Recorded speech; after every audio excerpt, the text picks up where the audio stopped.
Hi everyone, this video is about detention cases for immigrants in Texas.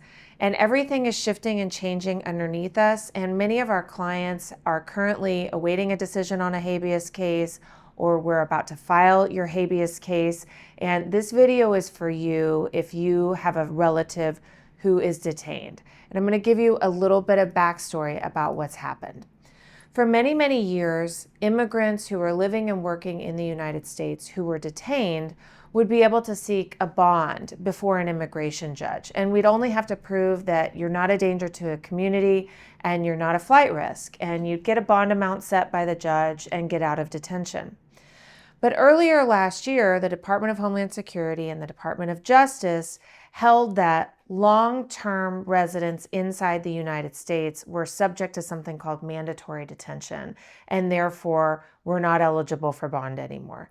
That meant that about 75% of the people who were being detained or picked up on traffic stops couldn't seek a bond before the immigration judges in the immigration court system. So then we started filing what's called writ of habeas corpus cases in federal court. And we're taking the argument to federal court, which is a different court system, that this new holding about ineligibility for bond is unlawful and it's a departure from long-term precedent. And habeas cases were being granted. But then the Fifth Circuit issued a new decision called the Buen Rostro decision. And the Fifth Circuit is the court of appeals that sits over these cases, in which they concurred or agreed with the immigration court system that bonds are not available to long-term residents of the United States. And by residents, I mean immigrants living in the United States. So then for a moment, briefly, we thought, oh no, we can't do habeas cases either. But we started making the argument that all of these detentions without revision by a court system violate due process. And over 400 federal judges around the country have agreed with those individual cases. In fact, in just the last 2 months alone, our law firm has gotten over 40 people out of detention on habeas. So needless to say, these arguments have been very successful in federal court. Well, just last week, the Fifth Circuit issued another decision called the Sosnava decision.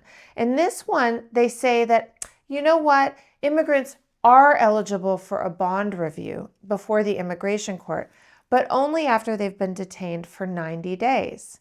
So on the one hand, this could be a positive decision because it's the Fifth Circuit saying, we do want to give people a bond review in immigration court. On the other hand, it could be a negative decision because they put this 90-day window in the decision, which might mean that the federal courts aren't willing to review cases until someone's been detained for 90 days.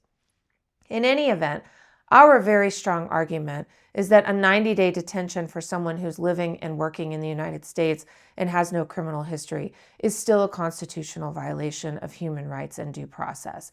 And we expect that these cases will continue to be successful. Why am I giving you all this backstory? Because you're interested in what's going to happen with your loved one in detention. And here's what I want to share with you.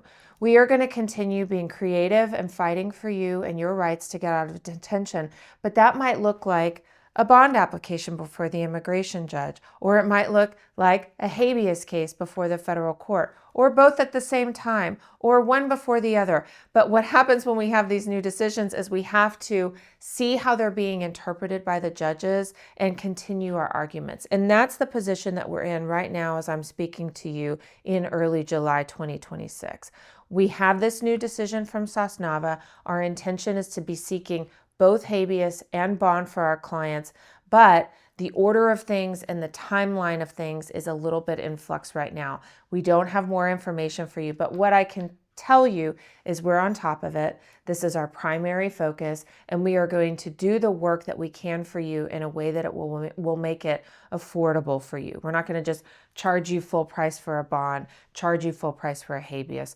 We'll come up with bundled and low-cost discounted pricing to do all of this new and additional work for your family and get your loved one out of detention as quickly as possible.